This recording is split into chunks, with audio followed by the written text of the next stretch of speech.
ફેરવ્યો આવ્યો એટલે કે ટોપી વેચવા નીકળ્યા ઈ ભાઈ. એની પાસે તો મસ્ત મજાની ટોપી હતી. તમને ગમે ટોપી ઓઢવી? તડકો અત્યારે ઉનાળામાં તડકો બહુ પડે તો આપણે ટોપી ઓઢવી પડે, નહીંતર આપણું માથું કેવું થઈ જાય, ગરમ ગરમ તપી જાય, પછી આપણને ઝાડા થઈ જાય, એ બધું થાય ને.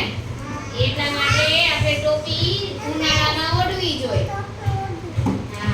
પછી શિયાળામાં કેવી ટોપી ઓઢવાની? ગરમ ટોપી, જેથી કરીને આપણા કાનમાં પવન જાય ને ઠંડો ઠંડો પવન. એટલે શિયાળામાં ગરમ ટોપી હોય, ઉનાળામાં ઓલી સાદી ટોપી પહેરવાની. તો એવી રીતે સરસ મજાની બધી ટોપી વેચવા નીકળાઈ ભાઈ. એની પાસે તો સરસ મજાની અલગ અલગ કલરની હતી, લાલ, લીલી, પીળી, સફેદ, એવી બધી સરસ મજાની કાળી ટોપી ને એ બધી સરસ મજાની ટોપીઓ લાવતા અહીંયા મૂકી દે બાજુમાં. ઈ એક ગામમાંથી બીજા ગામમાં જાય એવી રીતે ઈ ટોપી વેચતો હતો.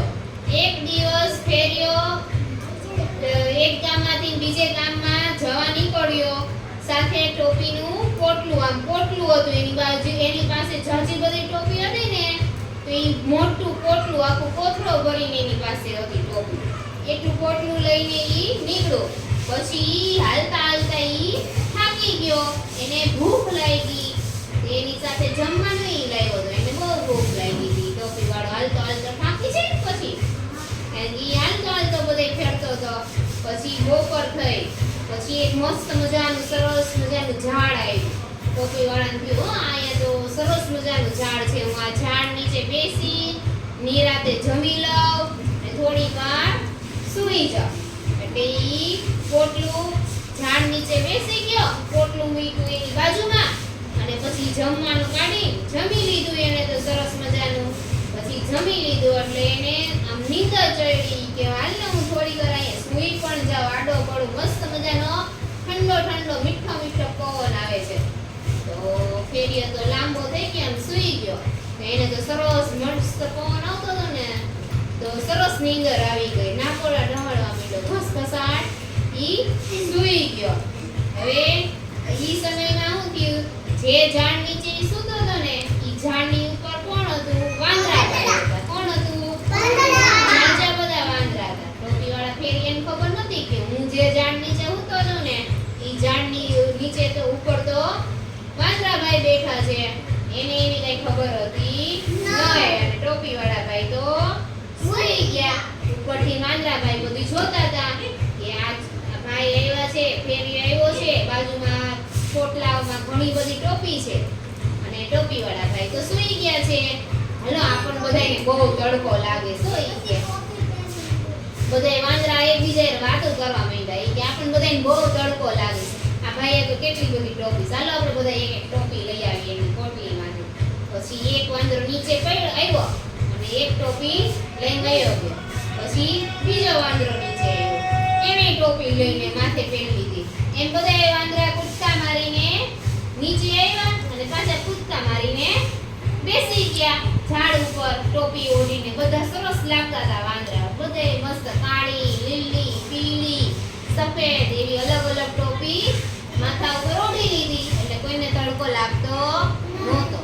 પછી થોડી વાર થઈને આપણે ફેરિયા ભાઈની તો નીંદર ઉડી ગઈ કે લે કેટલું બધું મોડું થઈ ગયું, હું તો અહીં કેટલું બધું સૂઈ ગયો. ઈ કે બહુ નીંદર આવી ગઈ. હા હાલો હજી મારે બીજે ગામ પહોંચવાનું છે એટલે ઈ ઉઠ્યો.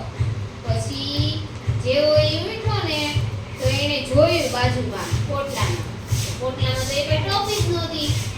એને એમ થયું કે હું તો આખું પોટલું ભરીને ટોપી લાવ્યો હતો, કેમ ગઈ મારી બધી ટોપી? કોણ લઈ ગયું હશે? કે કોણ લઈ ગયું?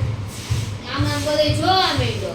હું અચાનક ઉપર નજર ગઈ તો બધાય વાંદરા એની ટોપી પહેરીને બેઠા હતા. એને લઈ ગયા, આ બધાય વાંદરા મારી ટોપી લઈ ગયા હો.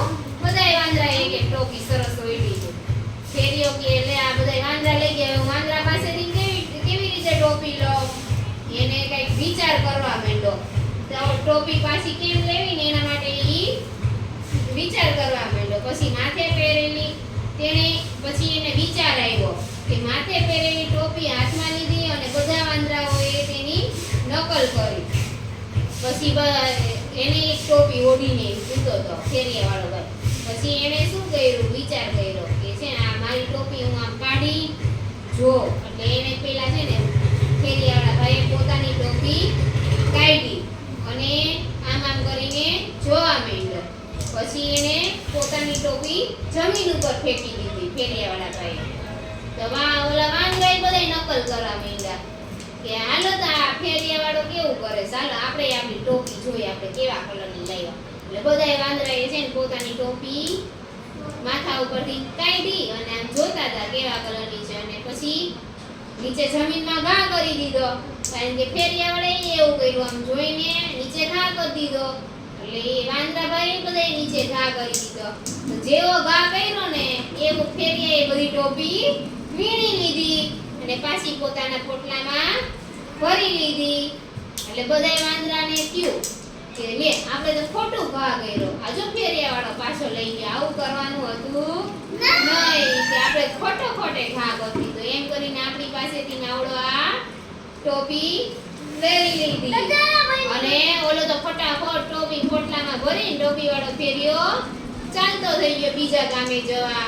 અને બધાય વાંદરાભાઈ તો હસતા માંડ્યા કે આપણે આ બધું ખોટું કર્યું. એટલે આ વાર્તા અહીંયા